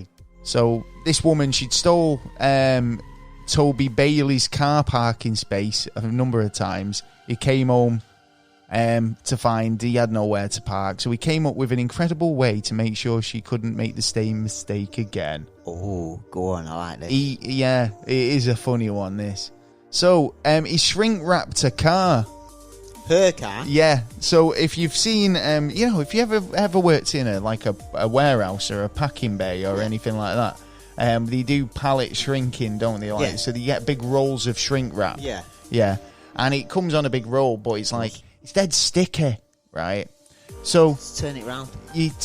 Basically, it's just got tack to it, right? It's not a sticky. It's just sticks. Yeah. So it doesn't take much. Yeah. I've done this. I shrink wrapped a colleague's push bike. Oh yeah, I remember that one. Yeah. When he went to collect it at the end of the night, he was like, "You bastard." Well, this guy shrink wrapped a car. So he's gone round it, shrink wrapped the entire car, and basically put a sign up now saying it's a private driveway, please do not obstruct. Fuck that. Must have been blocking him in, and like blocking, he's trying to get in his drive, really? And she's parking in front of his drive. Spring Wrap has stopped that. Well, yeah, because now she's had to go through the inconvenience of unwrapping a car. And just think about that, yeah. It's not that in a situation where you're trying to get it's not that hard. It's quite tough to get it off, yeah. And then if you try and cut it, you've got the risk of scratching your car. Use your fucking fingers. Oh no! If you, it depends how thick he's put it on. Honestly, if anybody who knows what I'm talking about, they'll know that it's not as easy as just ripping through it. And if he's put it on a couple of layers deep, then then she's going to ruin her nails. I'm sure if I get posted, I got shrink wrap to a post, trousers down.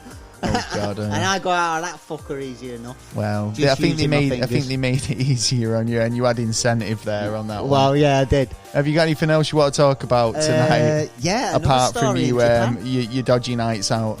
It was actually work. Have you heard about this guinea pig armour? Guinea pig armour? Yeah, now... it just reminds me of the war hippos in fucking Black Panther.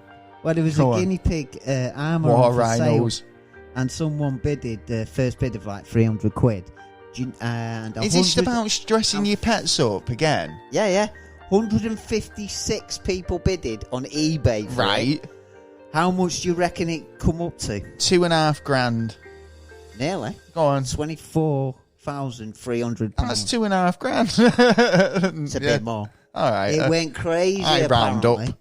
It was like, what the fuck armour for a guinea pig. For a guinea Actually, pig? I think that'd look pretty cool. But I don't know about dressing your pets up. Oh, it looked mint though. He had I'm sure it does. Everything, man. I'm sure it looked great. Yeah, he's ready for the war. Him ready for battle. He is. Yeah. He's going to battle the dog. I like it. Yeah. And I think it's quite cute for a photo opportunity, but... Yeah, but 24 grand's worth, it's not everyday togs, is it, for your guinea pig? But it's a good place where the money's going to. It's going to guinea pig rehabilitation. That's the one. For guinea pigs who fell off the wagon. Yeah, fell off the wagon, had too many of them. I love it. Drinks of water. They fell off the wheel. yeah. Was found upside down on the wheel. Anything else? Yes. Japan. Again? Yeah. I've got one about Japan as well. Yeah. Right. Actually, I'll go Japan next then. Thieves sneak in and carry out a heist at the Japanese, get this, Ninja Museum. The Ninja Museum. Museum. Yes. Got £10,000 worth of equipment and took a £330 safe within 3 minutes. Because of ninjas. Yeah. Obviously, they've crowbarred and they've gone in. They've gone. Do you know what? Took the lot. Well, that's heavy. We're well more ninja than these guys. Yeah, but that's a cheeky place, and it was that heavy. That was heavy. How the fuck did they manage to get it out then? I don't know. They do know crowbars were used to open the door. They darted in. That must have been a really good safe. Well, they reckon it's the mob. Fucking hell. Yeah. I think I'm turning Japanese. Another Japanese story. See-through public toilets. Hey, yo, what's going on Open there, up in Tokyo parks. What, so you can see what you're dropping in there? Well, people can see what you're out. Yeah, I see that fucking intense face you pull when you're trying to have a poo. This glass technology has been adopted. So basically... It's made of glass? Plastic? Nah, why would you want to? They reckon this is the reasons why they've done it. Oh, is this the scientific one? This is the science, right? So users can inspect the cleanliness of the loo without having to go inside it.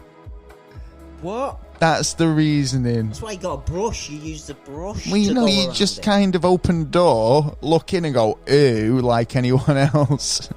And then but with a white background with brown going across it, I think you'll notice a stain or two. That's what I'm saying. You just wouldn't need to. You wouldn't need a glass door. I think the pros are not. The cons outweigh the pros in this respect. Yeah. It's like fair enough. You get to see if the toilet's in a state that you'd fit to use, but. On the other hand, you don't want to be walking past and seeing some guy taking a dump. You don't want to... Why are you going to leave the door open when you're taking the dump? Well, you don't need to leave the door open. They've got see-through doors. Oh, right. You're going so I'm saying they've got see-through doors. What the fuck? The see-through toilets. They've put toilet doors or toilets themselves? Not the toilets. The toilet block. What? That's what I'm saying. It's so you can walk past and see what state the toilet's in, and then work out if you want to use it or not. I think, like I say, the perverted way of pros. I mean, the cons outweigh the pros in that respect, because obviously it's like you'll be using your toilet and people will see you using the toilet. Hold on, because it was not that long ago. I report the news as I see it, fella. It was about 5 years ago where there was a big problem. The police had a major problem that there was mini cameras getting put into the public toilets. So there was he was going live. You want to buy a video? Well, no, it was live on the internet, and they had problems on trying to stop it. So this is just moving on to that next kind of level, like going, yeah, we agree with that. Yeah, you can see someone take a dump and like I just see think if the toilet's clean. That's just it's an excuse, just a weird sort of concept, and we're just trying it out. Yeah, it's like.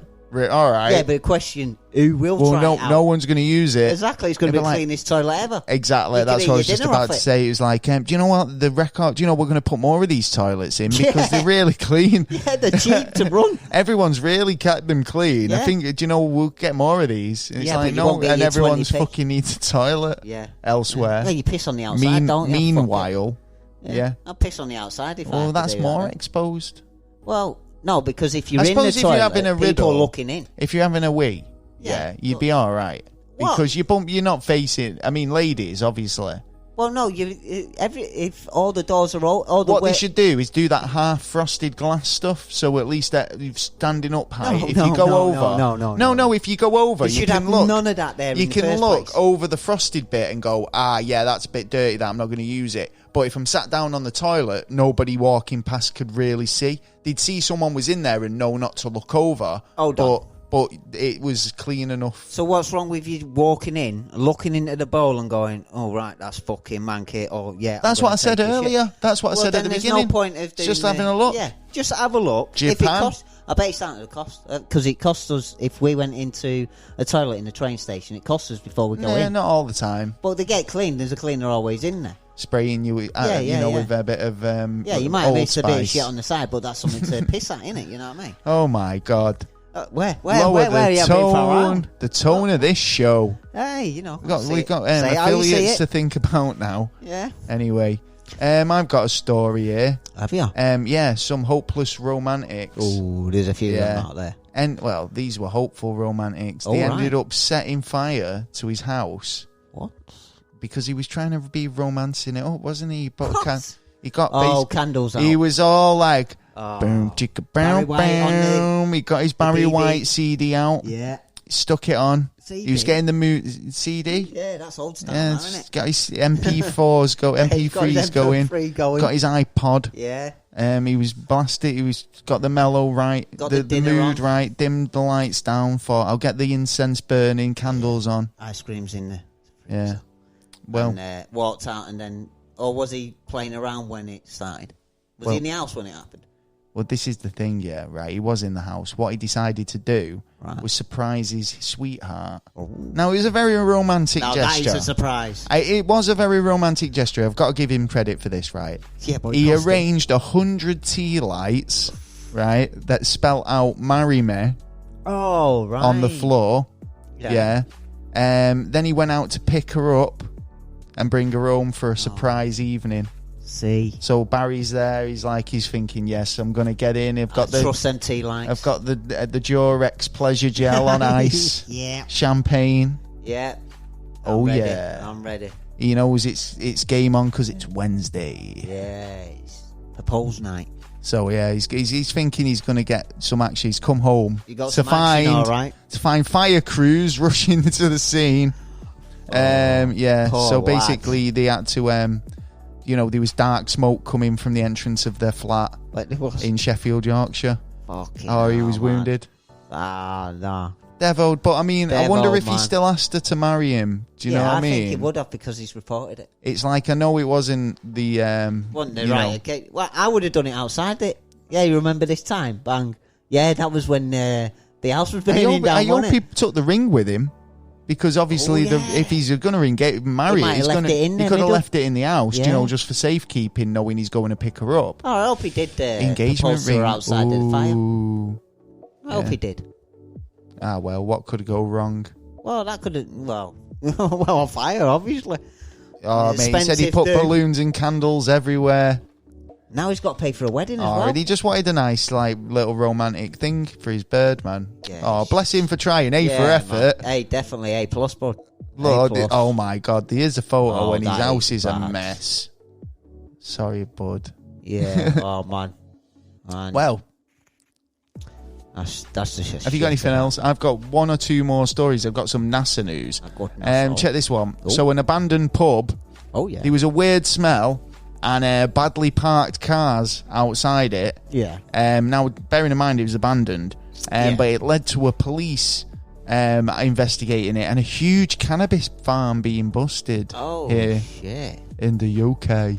Oh, what the hell? Oh yeah, bastards. So basically, it's caused attention it caused attention with Merseyside police. Yeah. After they found this cannabis farm. They've basically this is the thing though. It seems like they've just drawn unnecessary attention. Yeah. I mean, the smell thing is like obviously down to just bad management. I suppose, but you know, it's like. Tell you what though, Merseyside police have been doing it lately. The amount of raids and that have been going on. There's been a lot of raids in the UK. I think a couple of months back there was a big thing about phone. About the phones. There was a kind of a way of people Crowing or something. Being able to kind of communicate with other dealers with and encryptions. And be able to buy stuff on a black market. And it was almost like in that in Die Hard when they turned around and went, if I'm lucky enough to find one of these radios with the code punched in, then I can hear what these guys are saying. And it was almost like they found one of these phones and then was like just lucky enough that it was open, right? They could find and then it was like, yes, gotcha. Yeah, but the thing was, it was like when it came out on the police, on the the news and stuff. It was like, we've been investigating this now for months, and our team of crack police professionals have finally cracked the code. It's they made in fact this is the exact words they used. They said it's the biggest code breaking thing since we did the code breaking back in the war. What, you looked at it and it was open? Yeah, that's what they say. Literally found a phone and went, shit, it was open. Got lucky that Got day, lucky. Man. Looking. That's what I reckon. Been fucked over it was nothing to do with that. But I think like the idea that, obviously despite lockdown and everything like that, I think, this is it. I think it's inspired people to take up a few new hobbies. Yes, yeah. Well, this fucking hell. The picture of it here, though, is like a jungle. It is. Huge cannabis farm. Yeah, that's mass. Crazy though. Do you know what I mean? But it's like, again, I think they only got caught because they were drawing crazy mad attention to themselves. Billy Big Bollocks in it. Oh, I can't. No one know this. No one know that. Yeah, you park it wrong, mate. All right, Governor. Well, got some NASA news. Oh yes. So, we were talking earlier about what was that one you were talking about the constellations and a 13th. Yes, there are 13 now, isn't there? So what are they calling it? Do you know? I can't remember. It's some female summit. It's a female. I think it's a female type of something. Like Aries or whatever. Yeah. Because it was talking about it. I don't know. I've actually got no idea. I've not seen what the 13th constellation is. Right, okay. And I'd just seen it on Twitter before, and when you mentioned it, I thought that you had the story, but... No, I learnt this a couple of years I'll find it in a moment. NASA have reported on Saturday that there's an asteroid heading towards Earth. Ooh. And it's going to be passing us one day before the US election. Ho-ho! Boom. Well, that might hit onto one of my NASA newses. Well, although the chance of impact is less than 1%, scientists labelled the asteroid 2018 VP1. Right. So, yeah. Then basically reveals that it's 0.002 kilometres or 6.5 feet away. They reckon it'll pass us by. Apparently, according to CNN. Right. The celestial object was first discovered by the Palomar Observatory in California back in 2018. So they've known about it for a bit. Yeah. But they reckon like it's obviously going to pass us in November. NASA data reveals there are 3 potential impacts that could occur. Say? Yeah, but they're probably smaller little bits. Do you know what I mean? Yeah. But like obviously that's only 0.41% of a chance of impact. Well, unlike last Sunday. Yeah. Now, last Sunday, 2020 QG passed us, right? It's the size of a car. It's the size of a car. What sort of car? Hatchback? I don't know. Big Beetle? car, I think. Mini? Big car, I think. Big car, like a fucking Hummer. Range Rover. A Hummer. Hummer, yeah.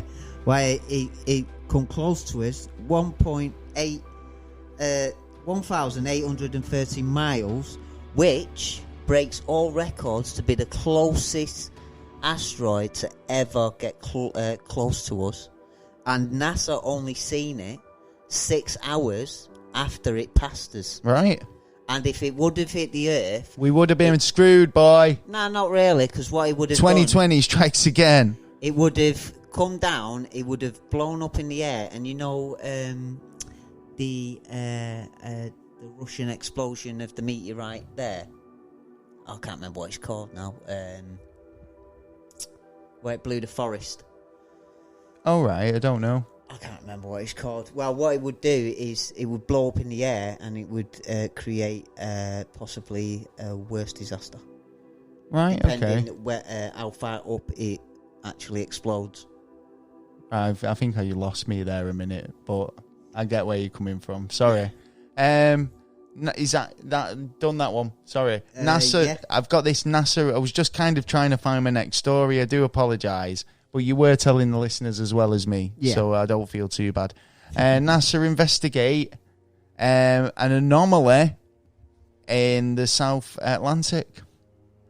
Okay. Now, we've talked about this, the Earth's magnetic field. Yeah. Right? Yeah. So we were talking about it flipping at some point, but NASA are now saying that the Earth's magnetic field has actually lost almost 10% of its strength over the last 2 centuries, causing a little bit of concern in the scientific community. Yeah, damn right. It is an anomaly.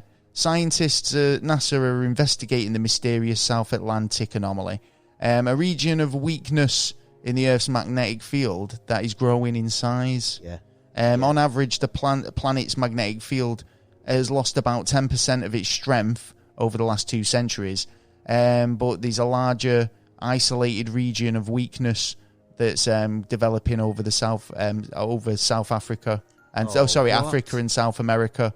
It's known as the South Atlantic anomaly. Yeah. The field strength in the area has basically rapidly shrunk over the past 50 years, and it's just basically the area itself has grown. Satellites and things cannot go through it. They have to turn everything off to well, go through it's kind of like it does one. change all your equipment because it's like if you're in a ship and you're governed by a compass and all directions, you know, like all your equipment's based on magnetic fields and you know compass been bearings. weakening over the last And couple of years. if it changes 10%, 20%, that's fucking drastic amounts. You could go totally off course. Yeah, it's very dangerous. Well, but there's something behind us causing some massive waves of losing our magnetic energy. I've been watching it over. I watched it a couple of years ago.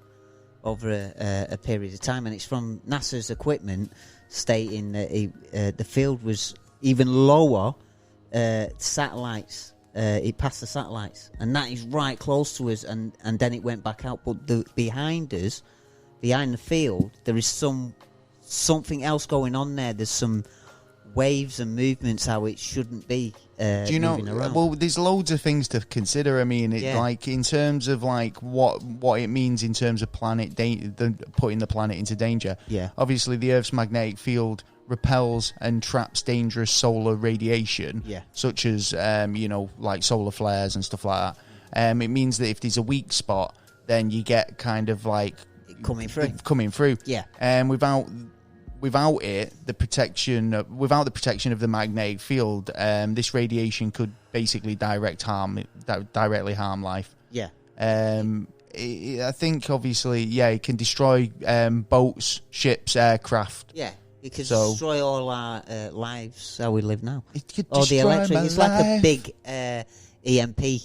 Well, it's happened in the past. Yeah, that's 1991, I think it was. Well, I think it was an incident known as the last champ event, and there was a reduced strength in the Earth's magnetic field. So basically, it was bombarded with cosmic rays, and we all got superpowers. Do you remember that? We wish. It was a lovely day. We all flew around. Yeah. Ice cream. Some was a bit warm, wasn't it, that day? We needed to go and get some ice cream. Ben and Jerry's. Yeah. But my favourite flavour had been discontinued. Yeah, don't worry. Go see it at the graveyard. Well, I've got this last NASA story before we move on, because we've got a few more bits to talk about. Aliens. A little bit more aliens. Alien hunters are baffled by an alien archway found on official NASA photos. Is it though? Can you believe it? Is it though? Is it though? It might be. Is it though? Is it though?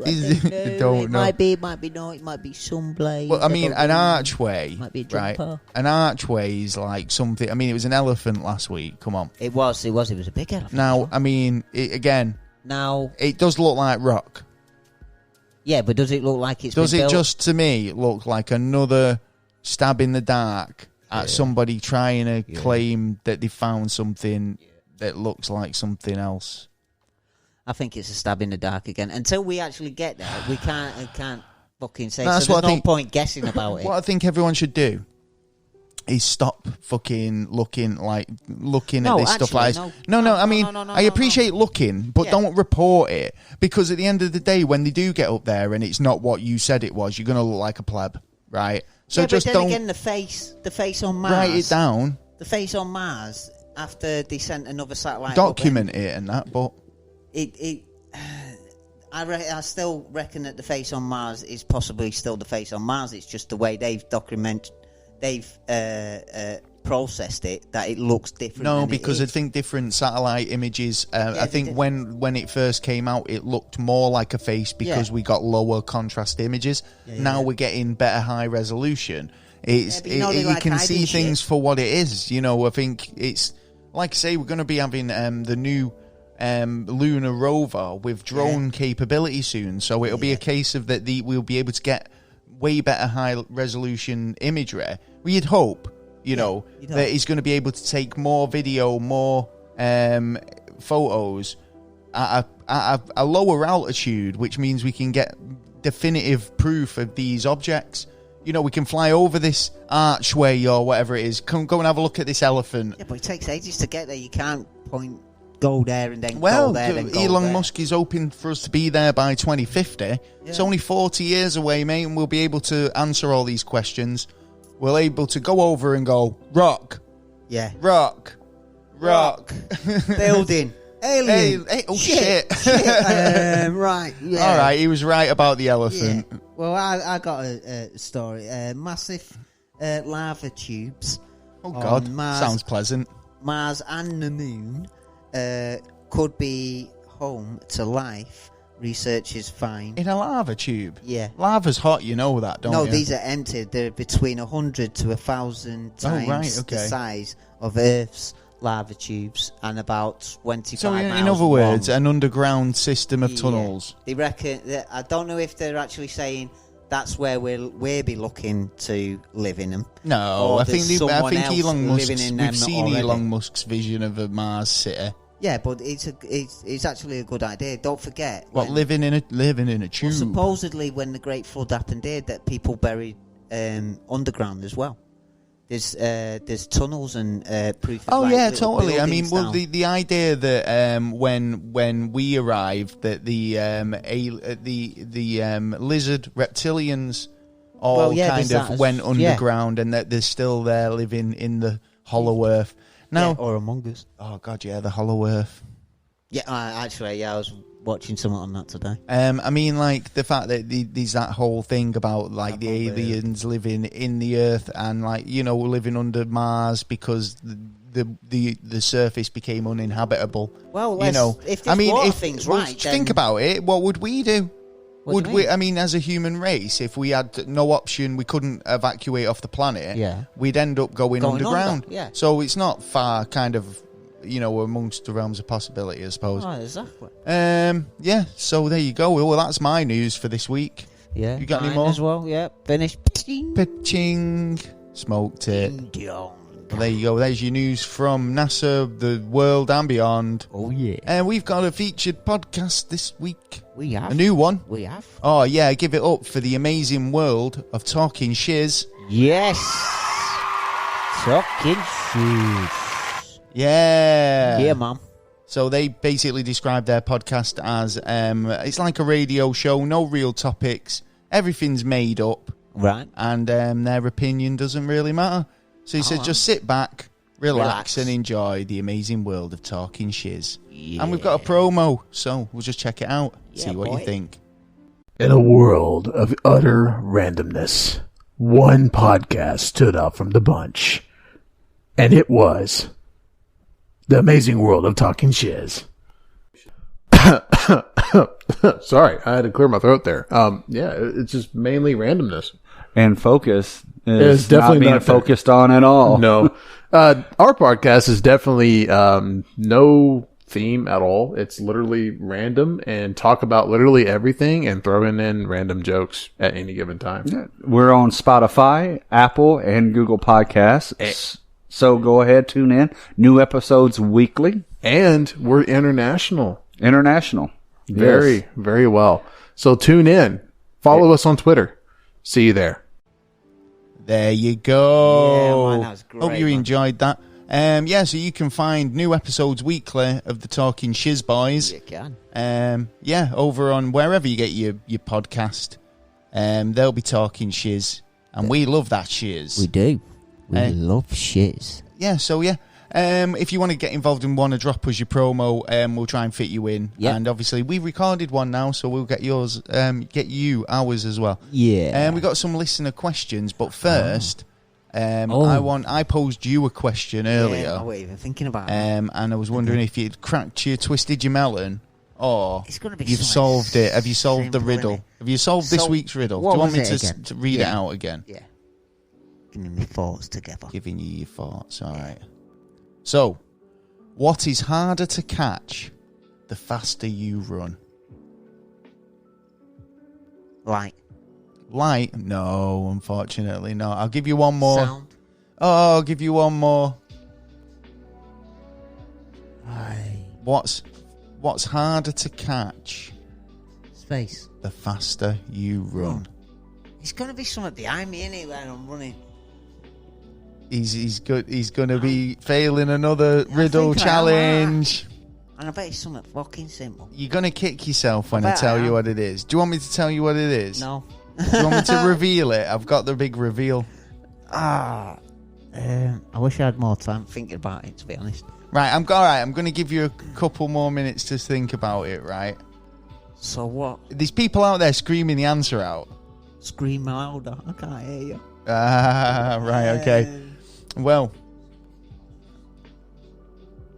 it gets harder to breathe the faster you run. Well, yeah, we've got some listener questions. See, I'm going to tax your brain now with listener questions. Do you want me to just tell you what the answer go is? For it. Yeah, I'll fucking all right, then. So, what's harder to breathe the faster you run? The answer is breath. Right. Okay. Makes it... Hang on, I think that's right. It is breath, I think. Let me do my review. I hope it is bloody right. It is. Harder to catch. In fact, I said harder to breathe, didn't I? So I actually gave you the answer. Partially. Yeah. But I thought it was just a It's what's harder to catch the faster you run is your breath. Yeah, there you go. Okay, now. See, they're not dead hard. It's just the way you think about these things. Yeah, well, complicated. I messed it up there at the end because you weren't getting it.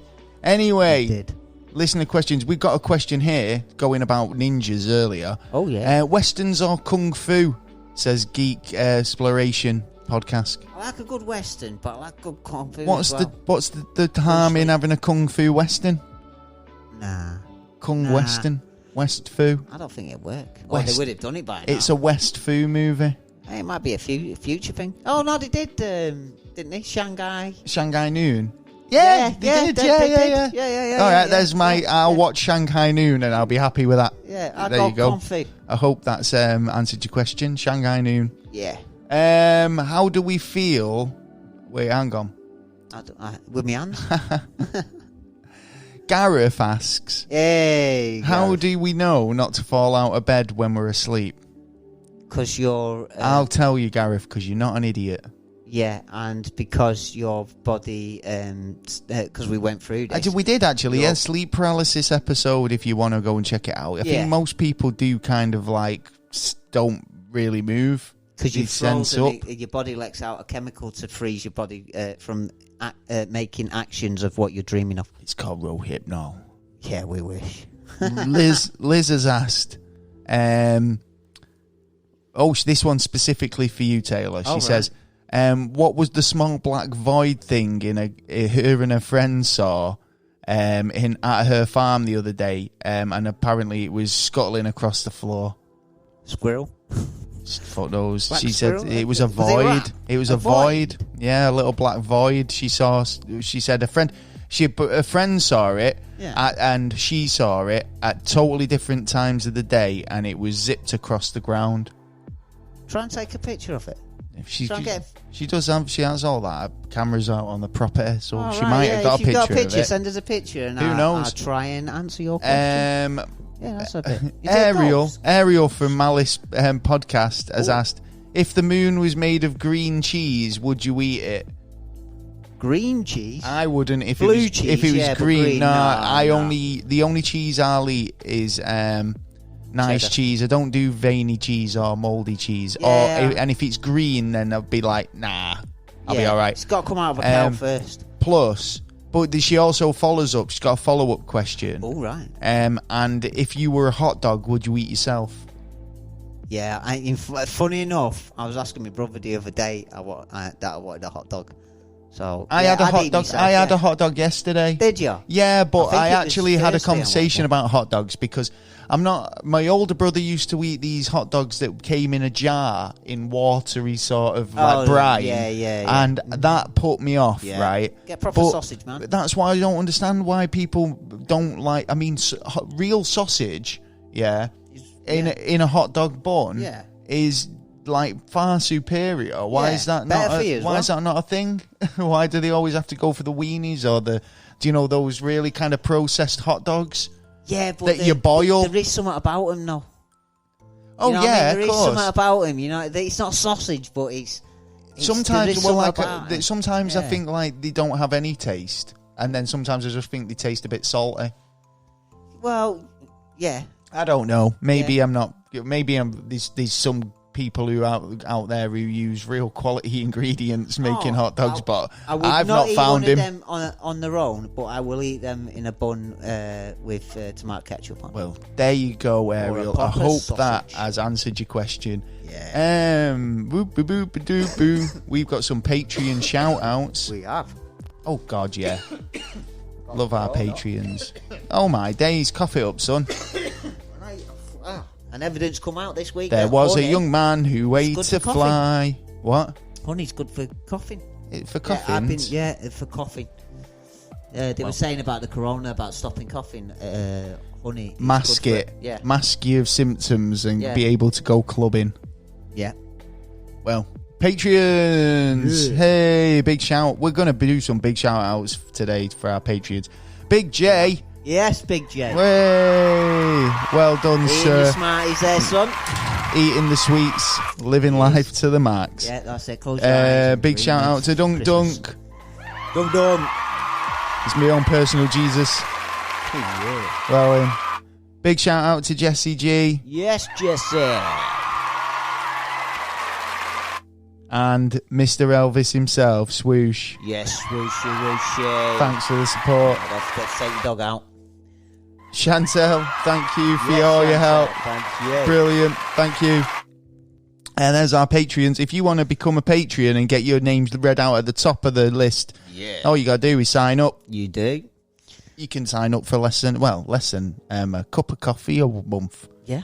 Pound to a $5. Yeah. There's even like another incentive on there now that if you sign up for one of the more pricier ones, you get a free mug. Yeah. So, and it's an exclusive mug for Patreon people. Can't get it anywhere And you else. can't get it anywhere else. And I haven't even got one. Nope, so you want to get one. Jealous. Honourable mentions this week. Harriet. Yes. Big shout out to you. I'm glad you're still enjoying the show. Gareth. Gareth. Caroline, DJ Audio Girl on Twitter. Check her out if you've got any DJing parties or weddings or anything like that. Yeah. Check her out. She does do you a good DJ good set. Big shout out to Big Popper, Mr. Crabtree. Yes, Crabtree. Working the night shift, loving life. The Duke of Marmalade. Yes. Brian, Yeah. hope you're doing well. Yeah, Big man. shout out to Jimmy Evans, Jim. Shawnee and Chris. Yes. Big shout out. Shawnee and Chris. Agent Coulson, hope Mr. you're doing Coulson. well, sir. Yeah, man. Big shout out to Just had a Louise. birthday. Oh, was he? Yeah. Oh, happy birthday, Agent Yeah, Coulson. Hope you have a good one. Yeah. Louise Hammond. Mikey, Mikey's Collectibles. Yeah, Mikey. Big shout out to Liz Reader. Thanks Yeah, for the man. book. Yeah. I'm going to be enjoying that soon. Oh, and like I yeah. say, you can get Lizzie's book if you follow the link to her Amazon page in the description. Big shout out to Big Red Jake. Yes, Jake. Phil L. Yeah, Philly. Alan. Alan, yeah. And yeah. Augie. Okay. Ooh. There you go. So there was, and we got a few podcast recommends. We have. Yeah. We definitely We're have. going to have to trim these down though because we get so many requests for shout outs. I put out a little ad on Twitter and we do get about 45. So I'll try and get them out in one breath. But like I'm gonna have to. I think if you're gonna, it's gonna get to a point. If you're gonna want to be a shout out, you're gonna have to Patreon get in the top 10. It's the only guaranteed way to get a shout out. Yeah, get to us first. But we'll do them anyway. So big shout out for the thanks for coming RuPaul Drag Race podcast. Yes. Big shout out to Tenzi. The Ghost in the Stratosphere podcast. I like that. Studying Scarlet podcast. Family Council. Oh, the Family Council. The Rum Runners podcast. Rum.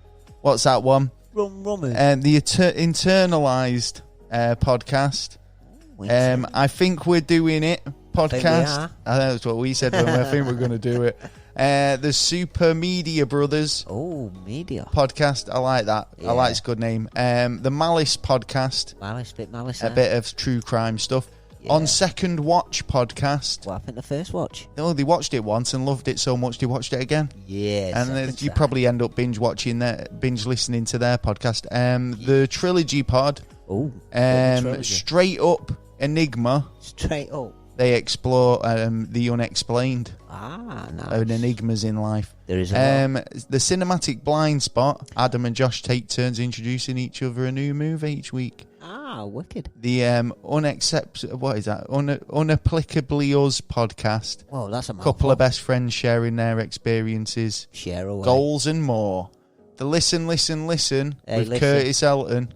Curtis. Just listen. I think it says it all in the title, doesn't it? I think it does. The Tipsy podcast. That's another one. About Getting a drinking. bit drunk and talking nonsense. Well, keep it going. Like that shit. Beyond the Rainbow. Beyond the True rainbow. crime. A true crime of LGBT. Right. Check it out. Yeah, man. For nerds by nerds. Yeah, Good podcast that. The Truth About Beer and also SUDS's Suds. What? The Truth About Beer and also Suds. Podcast talking about beer. So they must know a lot. Like a bit about beer. What's that? Bring on the Weird podcast. Weird. Which is weird stuff of things, and they try and figure it all out. Hey, we all trying to do that. The Revere's True Crime podcast with Paige. Apocalypse. Oh God, I'm scrolling up. Apocalypse. Apocalypse Now podcast. All right. I'm going to follow them. The Shoot the Flicks, the Fat Drunk and Stupid podcast, Fun with Friends. Yeah, you got fun with them. The Student Verdict. Oh, there's a lot of verdict. The Unpaid Programming podcast. Young and paid. Where are we up to? It It won't let me scroll. Come on, guys. Come on, guys. So Horrified podcast. So Geeks/nerds. Yes. Stranger Demons. Is that Demon? I'm losing my Demons, vision yeah, at this point. Demons. East Coast Avengers. Just The the Movie Chef. The Infectious Glove podcast. The JVD and Villains Demand. Apocalypse Sin review. And that song we know from that movie. Oh my days, that's everyone. I'm not doing that every week. That's too much. Everybody, I mean, I love you guys, but we're going to have to slim it down to a number. Because it's like, I'm going to lose breath. Can't do it all in one big breath. But that's pretty much the end of the show. It is. It is indeed. We can call it a night. We can. Well, morning. What? Well, call it a morning. This is the thing, we usually get finished recording about 2:30, 3 o'clock in the morning. Yeah. And that's why my eyes, but you find him, he's getting to the end of the show, he's like, he's fucking up. Yeah. It's like, I just can't see. Yeah. If you've got any questions, get in touch. Yes. Got a comment, a suggestion, you can find us at neverstraightanswer@gmail.com. Yeah. You can tweet us at NASA_never or go over to Instagram. In fact, I actually recommend you do have a look over on Instagram, because we don't really push the Instagram, and not many, but we've got loads of really cool photos on there, and loads of cool behind the scenes stuff, and little hints at what we're going to be covering next week and all those types of bits. So yeah, get over to Instagram if you're over on there. Also, like I say, if you like what we do here and you want to help us out, help keep the lights on, become a Patreon hero. Yeah. At patreon.com/neverstraightanswer. Never a straight answer. We're available on all podcast platforms from iTunes, Anchor, Spotify, Castbox, iHeartRadio, and even YouTube. Yeah. So go and subscribe and ring that bastard bell. Ding, ding, ding, ding, ding. It's all a load of bullshit. Thanks for sticking around to the very end, you legends of the highest order. Yeah. And you know what I mean? It's like, if you've stayed around to the very end, we love you to bits. Yeah, we did. That's it, isn't it? That's the show. I think it's 99. It's 99. It's We'll catch you next week, and we're one step closer to 100, episode 98. Like I say, always feel free to keep get in touch. Yeah, and if you want to talk, chat about anything, tell us a story, get involved with what's fucked up where you're from, submit us a question for anything, like we've got the 100th episode coming up. Submit us your artwork, and we'll catch you next time. I've been Gaz. I've been Taylor. Peace out. I think we're going to have some Smarties now. Smarties? Jay's asleep. Yeah, he's asleep, so I'm going to nick his Smarties.